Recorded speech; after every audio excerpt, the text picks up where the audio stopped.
Salut les amis, c'est Winslag. Bon, ce qui devait arriver arriva. Je vous explique ça tout de suite, c'est parti.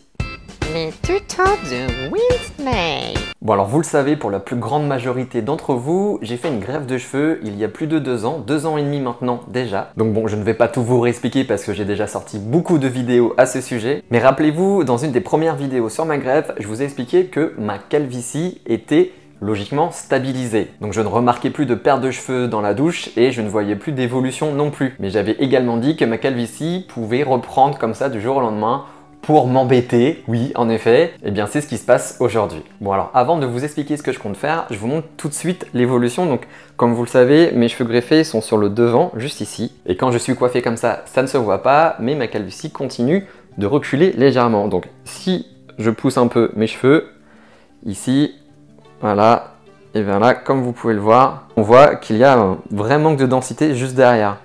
Donc tout devant, là, ce sont les cheveux greffés. J'ai d'ailleurs de magnifiques cheveux blancs également, hein, comme dans la barbe. et voilà, donc là, il y a un vrai manque de densité juste ici. Parce que logiquement, mon front devrait monter jusqu'ici. Hein. Voilà, tout ça, ce sont les cheveux greffés. Donc, ça continue de creuser un petit peu. Donc ici, et de l'autre côté, hop, si je trifouille un petit peu... ouais, un petit peu ici en fait, voilà. Juste derrière la limite des cheveux greffés.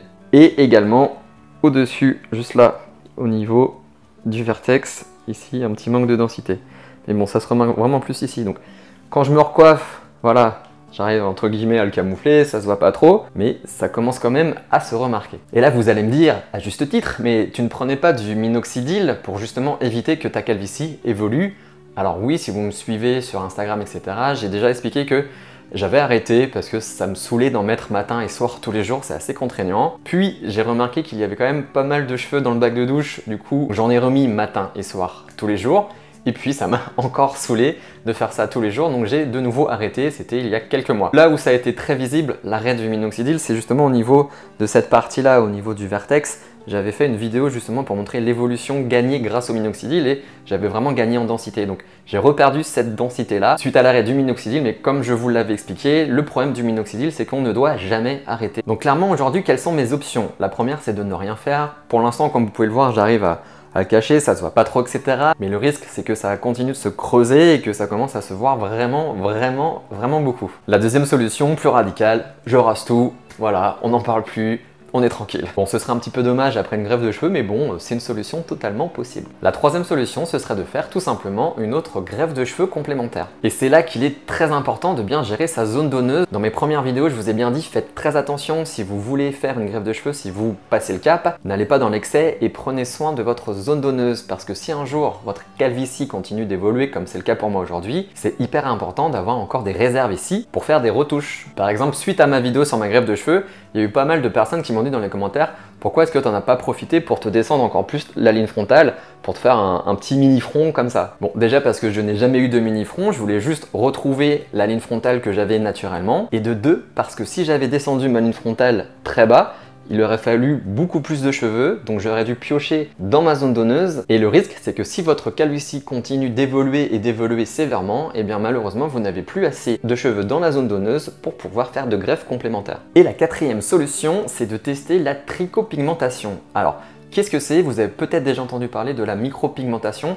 C'est une sorte de tatouage du cuir chevelu qui va venir donner l'illusion d'avoir beaucoup plus de matière et de densité. Voilà, ça va venir combler les zones un peu clairsemées. Mais le gros problème avec cette technique, c'est qu'on utilise de l'encre de tatouage. Et comme vous le savez, avec le temps, le tatouage va vieillir. La couleur va souvent évoluer, comme le noir qui devient un petit peu vert avec le temps. C'est pas terrible quoi. Alors que l'intérêt de la trichopigmentation, c'est qu'on utilise des pigments naturels, résorbables. Donc ça dure environ de 1 à 2 ans. Et ensuite, on va venir faire des retouches une fois par an pour maintenir le résultat et surtout pour le faire évoluer. Par exemple, si vous vieillissez, hein, un petit peu comme moi, qui commence à avoir pas mal de cheveux blancs, eh bien, on va pouvoir faire évoluer le tatouage de votre cuir chevelu pour garder cette densité, mais surtout une densité naturelle par rapport à la couleur de vos cheveux. Et c'est justement une technique qui est très recommandée après une greffe de cheveux pour optimiser le résultat et donner un effet densifiant. On utilise la trichopigmentation pour donner un effet crâne rasé. Si vous avez une très grande calvitie et que vous voulez donner l'illusion d'avoir juste le crâne rasé, eh bien voilà ce que donne le résultat avant et après. et on l'utilise donc également pour donner un effet densifiant. Comme le cuir chevelu va se retrouver tatoué de la même couleur que les cheveux, ça va donner tout de suite l'impression d'avoir beaucoup plus de matière. Donc le plus simple pour moi là, ce sera de faire une greffe de cheveux complémentaire, une petite retouche en plus. Bon, il n'y aurait pas besoin de grand chose, c'est où déjà?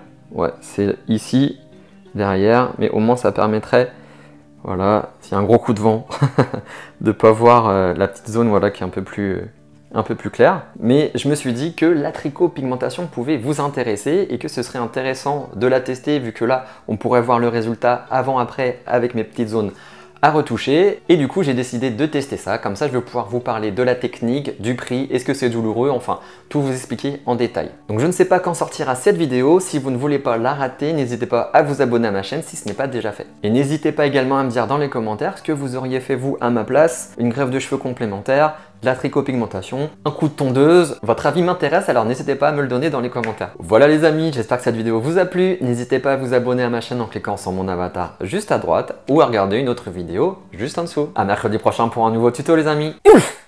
Tchou! Calvitie un jour, calvitie toujours.